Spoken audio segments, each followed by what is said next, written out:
Naha Yankai Mungna Babloo Luitong Mangi Yumda kihallamle. Ngarang ayuk kwa kaital thamlakadouribra laiba Human Rights Alert ki Executive Director Babloo Luitong Mangi Yumda Naha Yankai Muk laklaga mahaki imung manungi miyoisingda mahaku makhal amatagi public domain da tholaklabadi maduda tholakpa thokdoksing mayoknagadabani haina kihallamle hairi. Waham asi ngasi Babloo Luitong Mangi masana khuyek piduna thorakpa cherol amana phongdorakpani. Thongdok asi mitei lipunna numit kharani mamangda mangonda aranba charging tawduna pangthokhiba pawgi mifam amagi matung inna thorakpani amasung mahaka loinana thabak tawminariba singda akanma wafam sing thamlakhibani hairi. Press conference adugi video clip yauna mahaki mayumda thokhiba thodok adugi video social media da viral ore haiduna wafam khara singdorakli. Press conference aduda PDF women wingi commander ni haikiba nupi adu Human Rights Alert na women prisoner oina report tawkhibani. Mark Manipur Legal Service ki Authority Makada Implement Tauroba Ukil Amani. Mangonda HRA Legal Aid P Bagaloina Bell Panganki Amasung Trial Panduna Lining da Lainanaba Impal Laiba Nupi Singi Home Amada Tamki Hairi.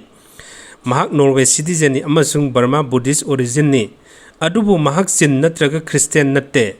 Mangonda Sars Tauribana Mahaki Bizagi Matam Loira Power Lakey Haibagini. Atopa Sarsing Yaukide. Mahak Hauzik Infal Jail da Thamli haina su phongdorokli aduga Bangalore gi Manipur Mitei Association thaupuba amataga ayaka samnaba leite loinana naga ku gi mitei meeting pangthokani harakliba asigi matangda su ayak kari mata khangde haina su phongdorokli AFSPA lakthokraba Manipur gi mafum kharada amuk hanna ek asigi athingba thamlakadouribra Manipur da lalhobagi irang leirakkhibadagi adungai kumja ingsong lising machamapal marfu gi matungdagi state asigi mafam sinwa thungna district area status leihallaba matungda Armed Forces Special Power Act ki athingba thamlakhrabasu state asigi YL thauda tawrokhiba lengak anina thengkhang naina tampaki police station kharana koleba mafam singdagi ek asi lakthokrabasu amuk hanna ek asigi athingba thamlakadra haibagi wahang thorakle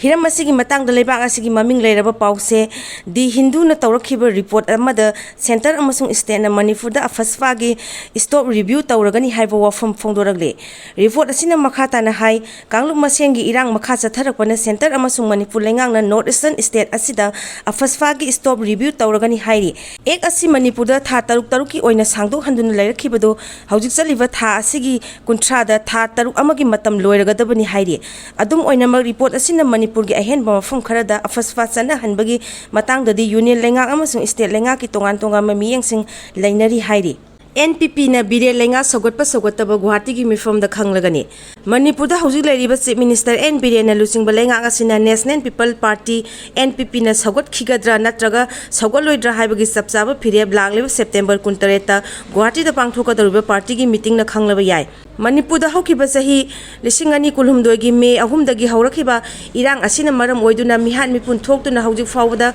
warosun purakpa ngamdana lairiba miyoi kaya mayum makai mai thadokhibadagi lanjeng nanduna relief camp da lairiba tangdu leita da film da lairiba asigi sapchaba warosun lagliba October 3 fawbagi manungda puraktrabadi Manipur da haujik lairiba Chief Minister N Bire na lusingba BJP gi lengak asida NPP na sougaliba asi makhatana sougatkhidra natraga sougatpadagi tokatra haibagi phireb lauragani haina NPP gi National Vice President Oriba Manipur gi Hanagi Deputy Chief Minister Yumnam Joy Kumar na media da phongdokhiba leikhrabane Manipur gi irang asigi matangda NPP na logada fireb ki matangda NPP gi National Vice President Joy Kumar amasung party gi office bear amasung thaupupa na NPP gi National President Konrad Sangma ga kayarak mamangda unaduna khanakhiba su leikhrabane